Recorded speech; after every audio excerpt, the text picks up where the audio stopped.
There is a certain type of person who believes that once an object leaves their hand, it ceases to be their problem. My neighbor, Steve, was the king of those people.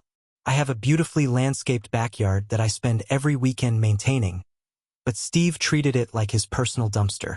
Every single morning, I'd find coffee cups, oily fast food wrappers, and even bags of stinking kitchen waste sitting among my prize-winning roses.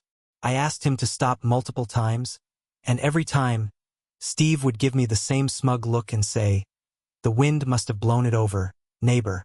Maybe you should build a higher fence. The wind doesn't lift a 10-pound bag of trash over a 6-foot cedar wall, Steve." Welcome back to Karma Files. Steve thought he was clever.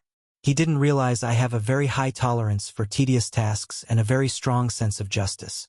I decided to stop complaining and started collecting. For 3 months, I didn't throw away a single item that Steve tossed over the fence. I wore gloves, went out every morning, and placed his gifts into airtight plastic bins in my garage. But I didn't just store them. I went through his trash like a forensic investigator. I found utility bills, bank statements, and junk mail, all with Steve's full name and address on them. Steve wasn't just messy. He was lazy, leaving a clear paper trail in every bag. Instead of just throwing it back over and starting a petty war, I decided to use the United States Postal Service. I bought hundreds of small, official-looking shipping boxes.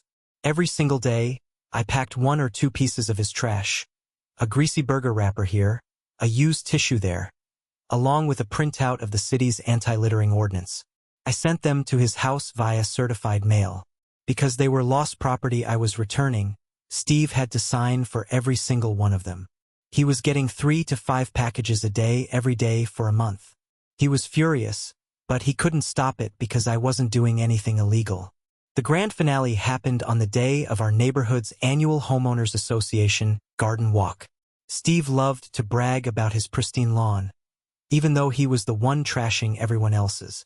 I waited until the HOA inspectors and 30 neighbors were standing right in front of Steve's driveway. I had rented an industrial-strength leaf blower.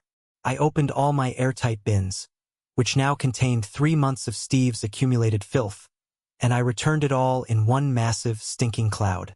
The trash, the rotting food, and hundreds of pieces of mail with his name on them covered his driveway and his front porch right as the inspectors arrived. Steve was hit with $3,000 in HOA fines and a city citation for illegal dumping.